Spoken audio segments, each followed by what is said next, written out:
Hello दोस्तों।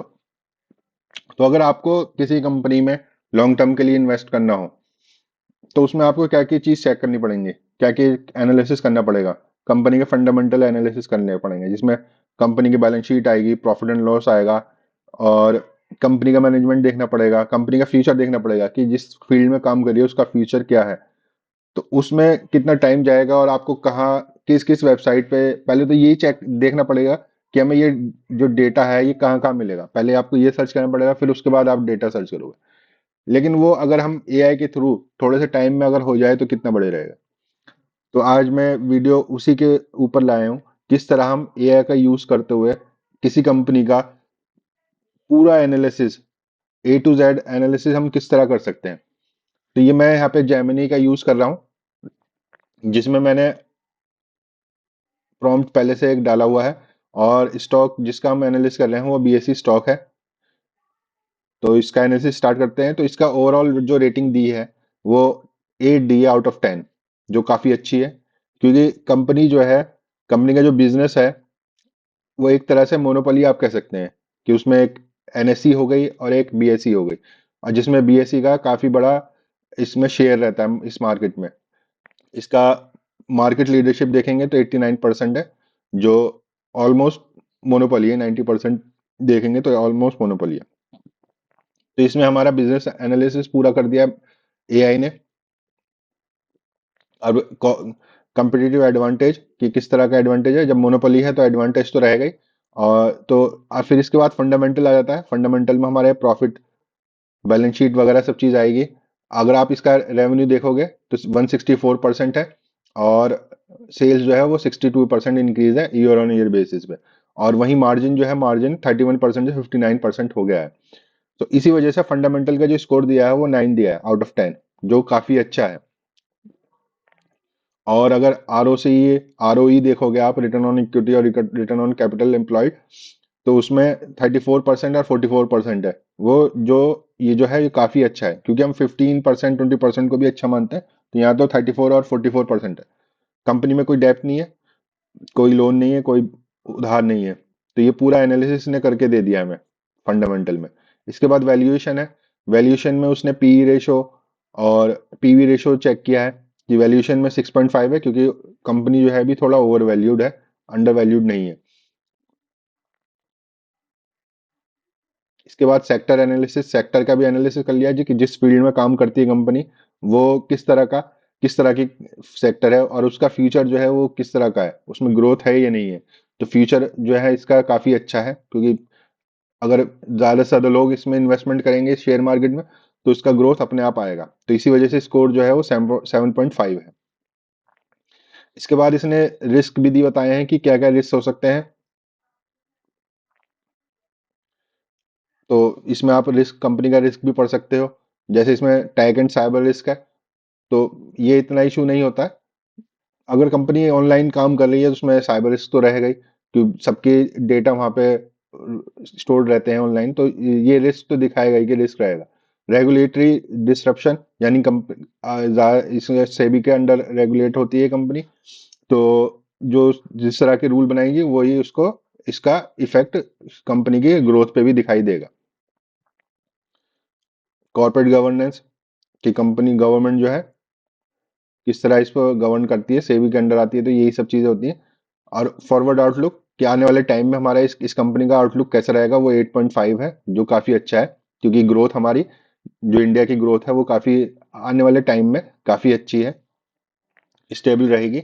और final verdict hold है। फाइनल वर्डिक्ट को हमें नहीं देखना है, हमारा काम बस एआई के थ्रू ये पता करना है कि इसकी फंडामेंटल्स और ये सारे बिजनेस एनालिसिस किस तरह का है। सॉरी। तो ये हमें चेक करना है। बाकी ये डिसीजन लेना कि हमें खरीदना है या कब खरीदना है, ये हमारे ऊपर रहेगा।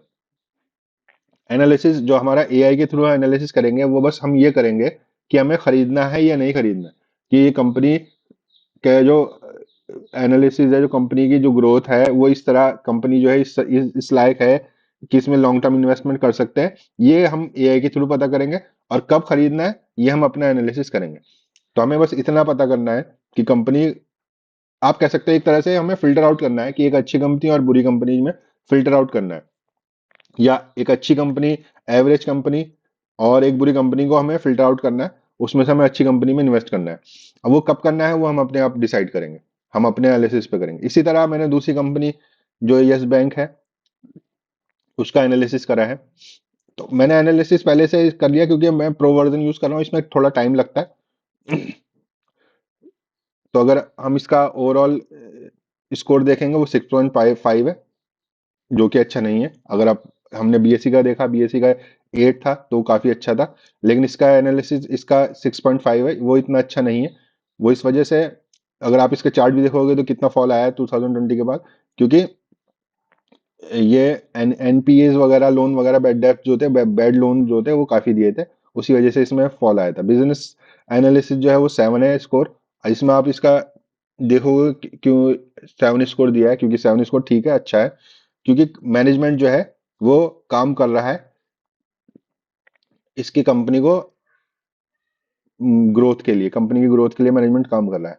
तो जैसे मैंने शुरू में बताया था कि हमें इसका भी देखना पड़ता है कि मैनेजमेंट किस तरह काम कर रहा है, जो मैनेजमेंट है कंपनी का वो किस तरह है, और आगे उसका विजन क्या है कंपनी को लेके। तो ये सब चीजें इसमें आ जाती है एनालिसिस, एआई से हमने जो करा है, एनालिसिस करा है। और ये जापान की कंपनी है, उसने 20% स्टेक हाई लिए थे इसके, तो वो भी इसमें शो कर दिया है। उसी वजह से जो हमारा बिजनेस एनालिसिस वो 7 है। फंडामेंटल्स देखेंगे 6.5 है, जो ठीक है, इतना अच्छा नहीं है और बुरा भी नहीं है, क्योंकि अभी 1-2 साल से जो कंपनी मैनेजमेंट काम कर रहा है उससे थोड़ी बहुत तो हमें चेंजेस नजर आए हैं। जैसे इसमें प्रॉफिट जो है 55% का से ग्रोथ हुआ है। वैल्यूशन आप देखोगे, वैल्यूशन हमारा इसका 6 है, जो हाई वैल्यू पे है।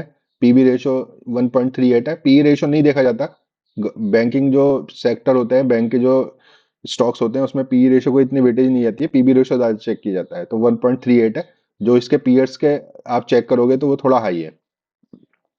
सेक्टर एनालिसिस, सेक्टर तो काफी अच्छा है, इंडियन बैंकिंग सेक्टर जो है।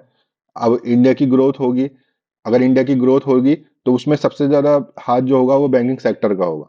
और आने वाले टाइम में इंडिया की ग्रोथ हमें दिखाई देती है कि हमें इंडिया की ग्रोथ जो रहेगी काफी अच्छी रहेगी, तो उसमें इंडियन बैंकिंग जो है उनका काफी अच्छे इसमें हाथ रहेगा। तो इसी वजह से सेक्टर का स्कोर जो है वो 7 है। रिस्क जो है, रिस्क हमारा 5.5 है, क्योंकि कंपनी के बैलेंस शीट अभी पूरी तरह अच्छी नहीं हुई है, तो इस वजह से रिस्क तो रहेगा ही इसमें काफी। अभी भी एनपीएस वगैरह जो बैड लोन्स हैं वो काफी ज्यादा हैं, तो इस वजह से इसमें जो रिस्क, मोड्स एंड रिस्क दिया है वो 5.5 है। फंडामेंटल जो है हमारे, फॉरवर्ड आउटलुक 7.10 है, ठीक है। अब फाइनल वर्डिक्ट होल्ड है, ये हमें देखना नहीं है, क्योंकि पहले ये पता चल जाए हमें कंपनी में स्टॉक इन्वेस्ट करना है नहीं करना है, उसके बाद कब करना है वो होगा। अब इस कंपनी में हमें इन्वेस्ट करना ही नहीं चाहिए, क्योंकि पूरी तरह फंडामेंटल इसके अच्छे नहीं है। कंपनी हो सकता है आने वाले टाइम में अच्छा करे, लेकिन अभी जो हमें दिखाई दे रहा है उससे, उसके मुताबिक हम, उसके अकॉर्डिंग हम इन्वेस्ट नहीं कर सकते। तो जब इन्वेस्ट ही नहीं करना है तो कब करना है, ये तो कोई फायदा ही, इसका देखने का कोई फायदा ही नहीं है।